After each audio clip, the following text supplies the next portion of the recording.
pull downs and pullovers are a variation of lat exercise where we keep our arms locked in a straight or mostly straight position. With all exercises, we can break down the movement based on its unique ability to stretch and contract the muscle group.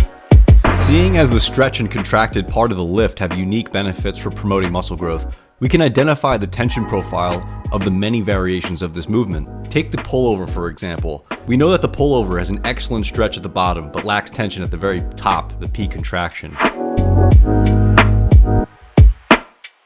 Straight arm pull downs, by comparison, induce less of a stretch at the bottom, but a much better peak contraction thanks to the tension profile of the cables.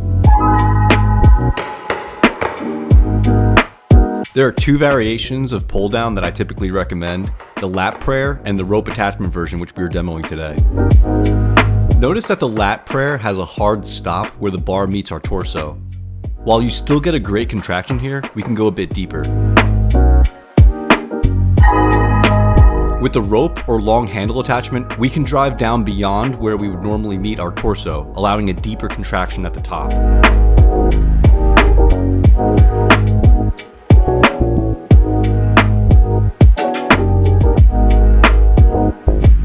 A few quick notes about the setup. Place the cable station at its highest setting, using a long handle attachment or rope attachment. Either will work as long as you can drive down to both sides of your torso.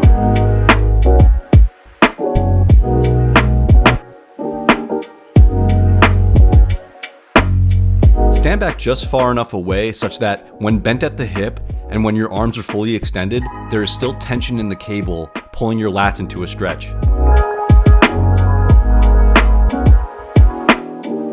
As far as technique goes, at the bottom of the movement, we want to allow our arms to fully extend to allow a deep stretch before contracting. As we drive the concentric, lock a very slight elbow bend and keep it locked throughout the bottom 3/4 of the movement.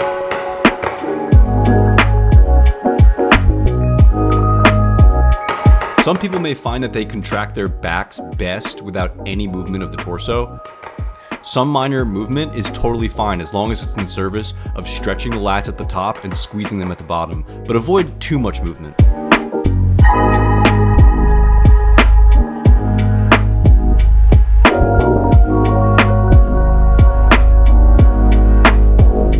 There are a few key determining factors for why we should perform the tempo this way. There is still a good stretch to be had with these, despite not being as good as dumbbell pullovers, so slowing down the eccentric to 3 seconds is likely beneficial for hypertrophy, as well as a pause at the bottom in the stretch position. With the concentric, drive down with as much power as you can, under control, and squeeze big at the top for 2 to 3 long seconds, taking full advantage of the big peak contraction that this exercise is known for. Now for some key takeaways. Every exercise has a tension profile with varying degrees of stretch and contraction. Both of these are directly linked to stimulating muscle growth. The lat pull down's best feature, while having a decent stretch at the bottom, is at its peak contraction thanks to the deep range of motion at the top of every rep. My recommendation is to include a range of exercises that maximize every part of the lift. For greater stretch potential, it's probably best to perform heavier sets of the dumbbell pullover. For a greater contraction, straight arm lat pull downs or lat prayers are definitely your guy. For more exercise demos, join our Discord community in the description below.